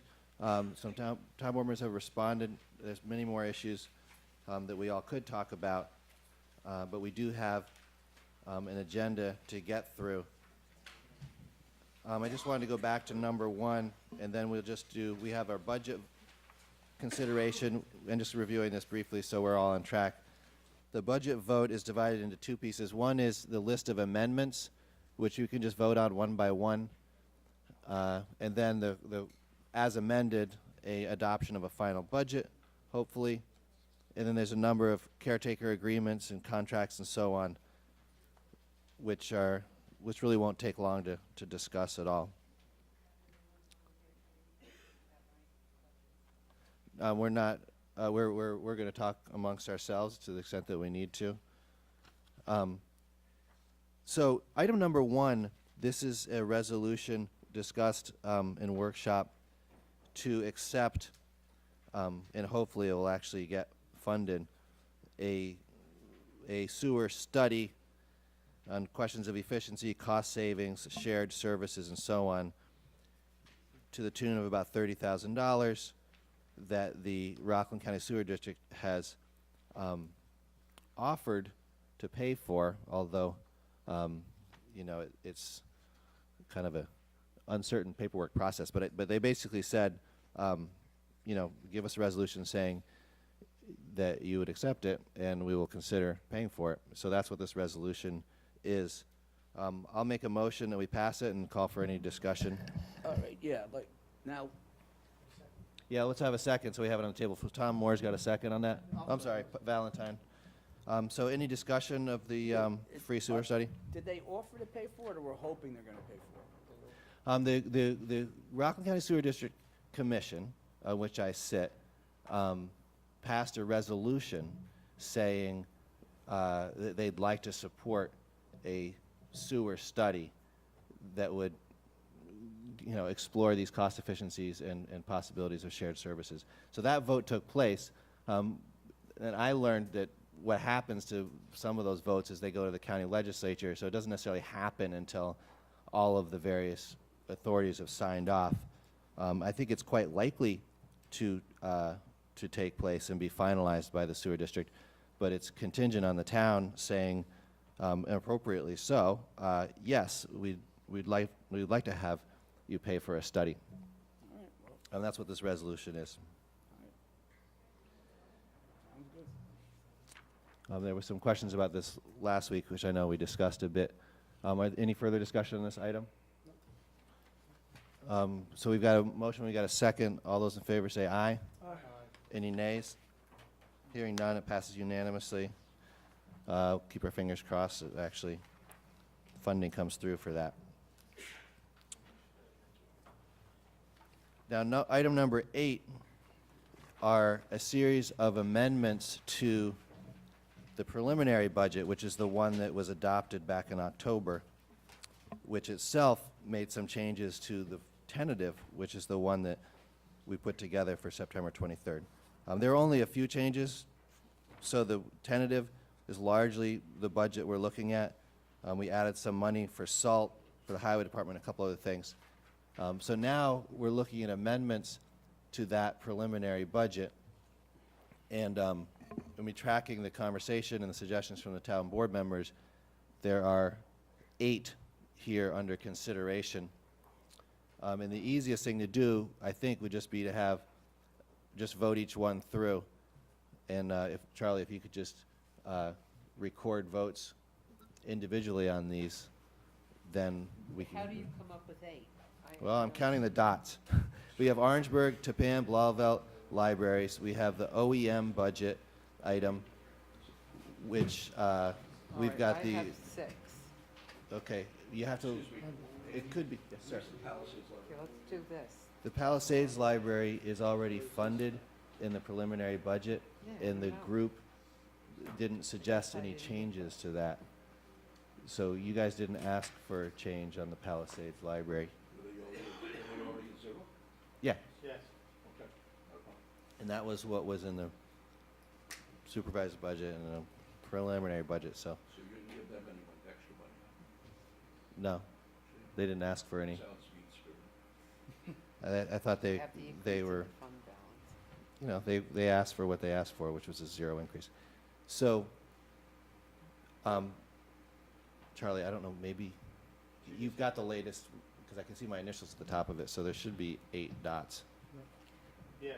Now that I've copied it from his, I have 8. Oh, I'm sorry. 1, 2, 3, 4, 5, 6, 7, 8. All Okay, right. we're going to do all of them separately. Andy, you want to do the top 3 together? Do the top 3 dots and do the bottom 5. Okay, all right.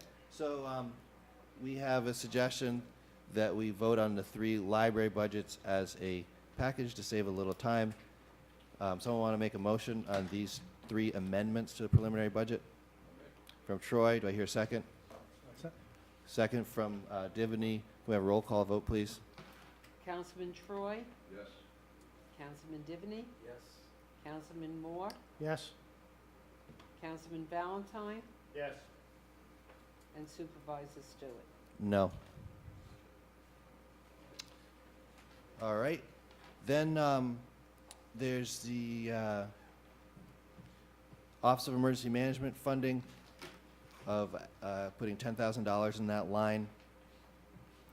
I'll make a motion for that. Can I hear a second maybe from Mr. Divany, who's a great supporter of that program? All those in favor say aye. Aye. The ayes have it. All right, Charlie. We're up to the CSEA pension. Yep, the next one is the pension costs, to pay for them instead of amortizing them. I'll make that motion. We have a motion from Divany. Do you have a second from Valentine? save you the effort, roll call vote. I'm going to vote against that. And we've discussed this in the past, and I absolutely respect that there are reasonable ways of looking at this on both sides. But for me, it's leaning more towards it would have been better to amortize. Well, we can talk about that if you want. But there are other things that I would say, I mean, just for starters, I would. Fund balance is a very important thing to preserve for emergencies. And if I had my druthers, I'd give it to Jim for the highways instead of, and I'd take the cheap loan on the pension. Well, it's the town board as a whole adopted the preliminary budget, and all of these suggestions are ones that have come from the town board majority. So we're doing the pension cost. Pension costs, so you have one nay. All the rest in favor, say aye. Aye. The ayes have it, 4-1. The next item is adding some money to the seniors program. Dennis, would you like to make a motion for that one? Wait a minute, what happened to the, Second. Second from Wait a Tom minute. Divany. all right, so we're skipping down to the seniors. All right, I'm sorry. Yeah, you have a different agenda. All right, who made the motion? Dennis was the motion from Dennis. Who's got a second on this one? Second from Divany. All in favor, say aye. Aye. The ayes have it. The next one is police permanent staff. These are changes related to promotions and so on. Can I hear a motion for this one, please? Who's that? Divany? Do I have a second over here? Second. More. All in favor, say aye. Aye. The ayes have it. And the last one is increasing the use of fund balance. And because some of these adjustments require Jeff and his wonderful team of finance folks to back into calculations on personnel costs and other things, he suggested that we just phrase this as using the amount of fund balance that you have to use, the minimum necessary to keep the budget under the New York State tax cap by $50,000 to $100,000. And the expectation is that that's about $1.1 million. But that is going to require a little recalculation. And for the year, next year, what is the cap? Next year? Yes. You start off at 1.56%, and then the growth factor in there for the change in the assessed values. And we also have a pilot. So ours is different for each town, but ours is right at 2.00%. Believe it or not. All right, so you're going to adjust the use of the fund balance to make sure we're under the 2%. Yeah. Okay. And I think it's really important this year to have a little bit of a buffer. Like I said, in past cases, tax certs have come out different after the fact, and this is the year there's a refund, so obviously we want to make sure we're right. How much of a buffer percentage-wise you're looking at doing? Well, I mean, that's for the board to decide. I would say I'd like to be 75 to 100 grand under the cap, but, you know. Now, is the fact that we are spending down the fund balance of CSEA, is not going to save you money in that It budget? does, and that's why it's not going to be exactly 1.1 million incremental, it'll be a little less than that. But I have to work through and reconcile each fund, and make sure all those revenues match on each fund. So it's, when we put the new pension numbers in, it's obviously, it will be less than the 1.1, but it'll be somewhat close to that, probably $1 million or something. So what do you recommend, 75,000, 100,000? I'd recommend 100,000 under. I'll go with it. We're okay with that. So, can I hear a motion for the last item, please? From Troy, second over here from Valentine. All in favor, say aye. Aye. The ayes have it. Are there any other items or amendments that the town board would like to discuss that haven't been already discussed? Hearing none, I will move on to resolution number 9, which is town board decision on the final budget. Resolved, the town board adopts as amended above the 2015 final budget. Can I hear a motion on that, please? Move from Divany. Do I hear a second? Second? Second from Moore. All in favor, say aye. Aye. The ayes have it. It was all ayes, right? Yep. Okay. Congratulations. Jeff, you'll send that to me first thing in the morning. Clearly, there's a lot of work to do.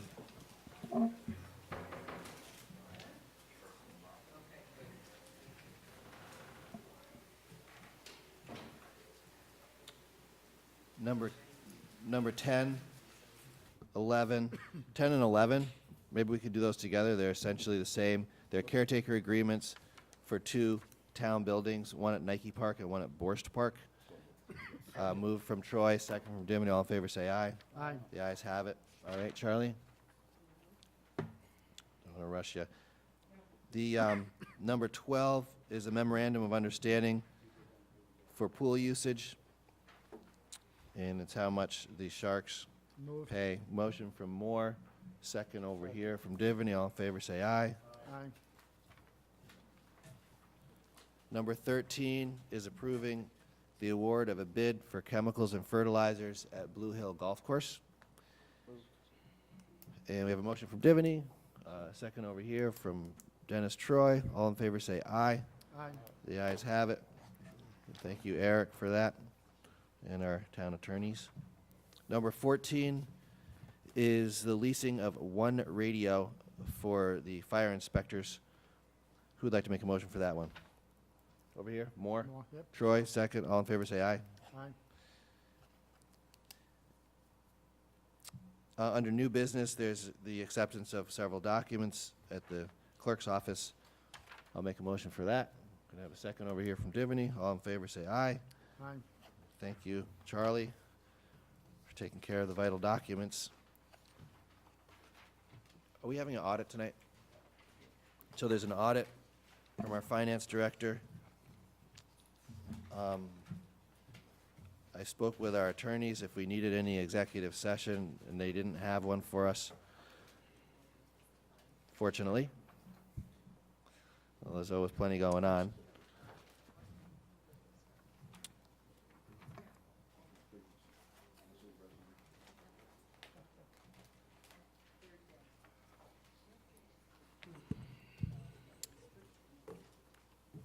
Today's audit consists of 2 warrants for a total of $598,506.53. The first warrant was for $193,674 and was strictly for utilities. The second warrant was for $404,832. The following items were large ticket items. Number 3, Calmart Enterprises, $32,000 for sewer spot repairs. Number 4, Charles Capasso, $48,000 for recycling. Number 5, Chase Equipment Financing, $53,000 for the energy performance contract bond with Siemens. Number 8, Gemrose Utility, $101,000 for Oak Tree Sidewalk Project. Hey, Jeff, is that part of the project done, or is it a progress payment? Jim, could you address the Oak Tree Sidewalk Project? It's Is this a progress payment, or is this a final payment that work is done? The 101,000? Okay, so other than the yes. Right. so other than retainage, this is the full amount? Less retainage? What percentage retainage we doing? 10%? It's good. Okay, thanks. Number 10, Global Mantello, $16,000 for fuel. And number 16, Persistent Construction, $15,000 for the Sparkhill Creek flood mitigation. Any questions on the audit? I just have a question. What is Jungle Lasers that has been paying? What does Jungle Lasers do? Yeah, I don't know if John G. is here.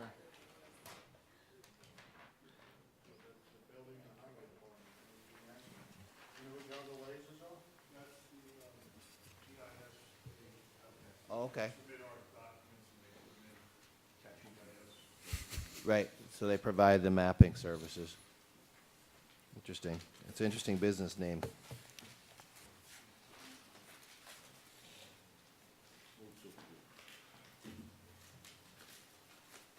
We have a motion to approve the audit from Second. Dennis Troy, a second from Moore. All in favor say aye. Aye. The ayes have it. Thanks, Jeff. We also have a motion to adjourn, and I think, Dennis, you were the one who wanted to memorialize Anna Mae Toner.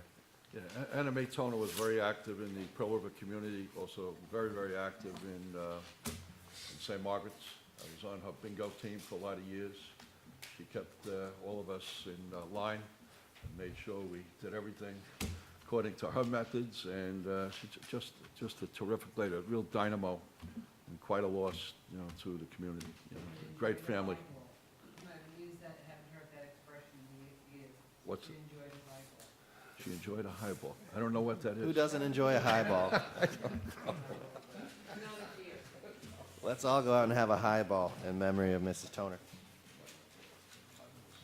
Yeah, I remember that. Thank you and good night. This meeting's adjourned. Yes, sir.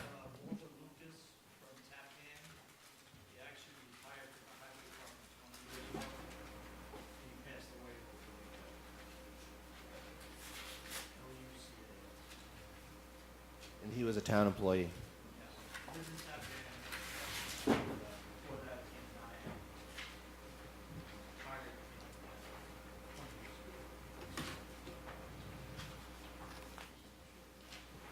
Thanks for that, Jim. We'll make sure that goes into the minutes.